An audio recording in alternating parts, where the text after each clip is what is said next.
तबूक के मौके पर ना ऊंट पे बैठे थे, पीछे रह गए। ऊंट सुस्त था, थक गया, चल नहीं रहा था। हजरत अबू ज़र गिफारी रदी अल्लाह ताला अन्हु पहले तो उसे ले गए ये गांव में कि ऊंट बीमार हो गया, उसका इलाज कराया, लेकिन जब वो ठीक ना हो सका ना तो ऊंट वहीं छोड़ दिया।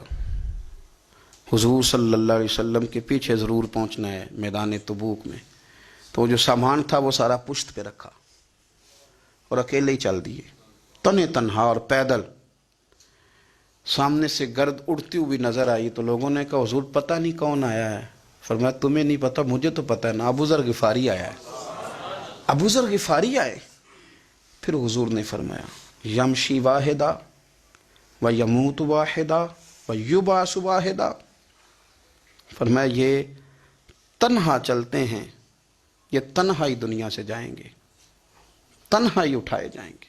तन्हा तन्हा चलते हैं, तन्हा ही दुनिया से जाएंगे, इंतकाल तन्हा ही उठाए जाएंगे। जो बहुत ज़्यादा सख्ती करने लगे सहाबा पे, बहुत ज़्यादा। तो हज़रत उस्मान गनी रदी अल्लाह ताला अन्हु ने फरमाया कि आप अपने मिजाज के लिहाज से तो दुरुस्त हैं, पर जो चीज़ आप तारी करना चाहते हैं, जब शरीयत गुंजाइश देती है तो आप क्यों इतनी सख्ती फरमाते हैं। तो फरमाने लगे ठीक है, फिर मुझे रब्ज़ा जाने की इजाज़त दे दो। रब्ज़ा एक बस्ती थी, जंगल था, वहाँ कोई आता जाता नहीं था। असी किसे दे कुछ नहीं जला दे तो ना कुछ साडा दर्दी।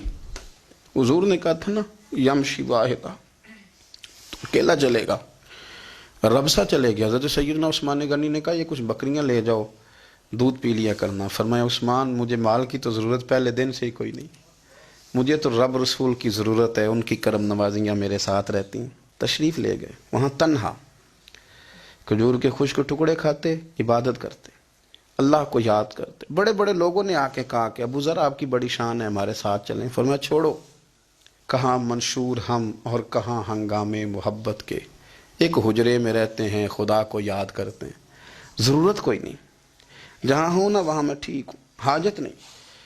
विसाल का वक्त आ गया, दुनिया से जाने का टाइम आ गया, अकेले हैं, बीवी है और बेटी है, जंगल का इलाका है, हज हो गया, रास्ते बंद हो गए, बीमार हो गए।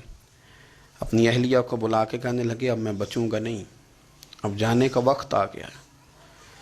मैंने फ़कीरी जो हुजूर की देखी थी उसमें मैंने वक्त गुजारा है, और देख मैं जा भी फ़कीरी मेरा हूँ, लै सजड़ा सा तोड़ दी पाई, जान भी दिती तेरा तेरे, अब जाने का वक्त है। तो इस तरह करना, अगर तेरे पास कोई कपड़ा हुआ तो मुझे कफन दे देना, ना हुआ तो अल्लाह के सुपुर्द कर देना।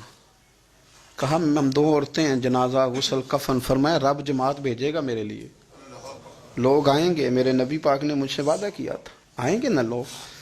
तो अहलिया कहने लगी अबू ज़र आपको कैसे पता है कि आप इस सहरा में इंतकाल कर जाएंगे, अल्लाह शिफा देने वाला है। फरमाने लगे हम 3-4 लोग बैठे थे तो हुजूर ने फरमाया था तुम में से एक शख्स सहरा में अकेला इंतकाल कर जाएगा। तो वो मेरे जितने बाकी साथी थे वो सारे इंतकाल कर गए, अब मैं अकेला ही बचा, मुझे पता है वो मैं ही हूँ। तो तुम देखना तुम्हें कोई ना कोई मिल जाएगा गुस्ल कफन के लिए। आपकी अहलिया कहती हैं कि मैं उठी, कभी दौड़ के मैं बाहर जाती, सड़क पे जाके देखती कोई गुजर रहा है, फिर मैं आके कहती हज ख़त्म हो गया है, रास्ते बंद हो गए हैं, कौन आएगा जंगल में। फिर मैं आके उनकी तीमारदारी करती, फिर उठ के जाती, फिर मैं आके तीमारदारी करती। अचानक मेरी नज़र पड़ी तो एक छोटा सा काफिला आ रहा था, उस काफिले में चंद लोग थे और सबसे बढ़कर सहाबी रसूल हज़रत अब्दुल्ला इब्ने मसूद भी थे। मैंने उनको इशारा किया तो वो दौड़े आए, कहने लगे बहन क्या है। मैंने कहा यहाँ एक शख्स है, तुम्हारी थोड़ी सी ज़रूरत है उसको। तो अब्दुल्ला इब्ने मसूद कहने लगे कौन है बीबी। कहती मैंने कहा कि वो अबू ज़र गिफारी हैं। कहती तड़प के रोए अब्दुल्ला इब्ने मसूद, तड़प के कहने लगे अबू ज़र मेरे नबी पाक का प्यारा, मेरे माँ भी उस पर कुर्बान, मेरा बाप भी कुर्बान, किधर है जल्दी बताओ। कहती मैं ले आई, 4-5 लोग थे वो। तो सैयदना अबू ज़र गिफारी कहने लगे अब्दुल्ला मेरा विसाल हो जाएगा, लेकिन याद रखना मेरी बीवी के पास कफन के लिए कपड़ा मौजूद नहीं। और लहू सजना सा तोड़ ही नहीं पाई, जान भी दिती तेरा तेरे, कफन के लिए कपड़ा नहीं है, लेकिन तुम में से ना वो बंदा कोई कपड़ा ना दे جو کبھی کسی سرکاری عہدے پہ رہا ہو، وہ بندہ میرے کفن کے لیے کپڑا نہ دے، کسی سرکاری عہدے پہ رہا ہو۔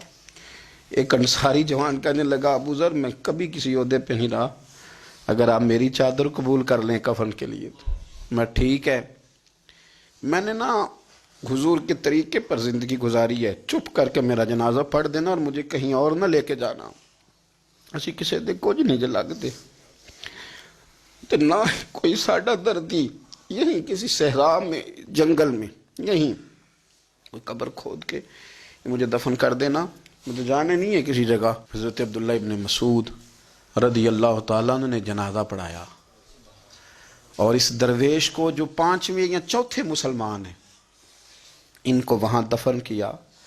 جب خبر پہنچی نا مدینے تو سب سے زیادہ آنسو مولا علی نے بہائے، سب سے زیادہ حضرت علی نے۔ لوگوں نے کہا اتنا کیوں روتے ہو؟ فرمایا 2 ہی تو بندے تھے جو اللہ کے راستے میں کسی کی پرواہ نہیں کرتے تھے، اب ایک ہی رہ گیا ہے۔ کہا حضور کیا مطلب؟ فرمایا 2 ہی تھے، ایک ابو ذر اور ایک علی، اب اکیلا علی تو رہ گیا، وہ چھوڑ کے چلے گئے۔ حضرت سیدنا ابو ذر غفاری رضی اللہ تعالیٰ عنہ اس عظیم شخص کا نام ہے، سردار قبیلے سے تعلق تھا، بڑے بہادر تھے، پر حضور کو فقیری میں دیکھا تو پھر زندگی اسی فقیری میں گزار دی، اسی فقیری میں، اسی طریقے میں وفا کر کے نا اسی رنگ میں گزار دی، انہی نقشوں پہ رہے۔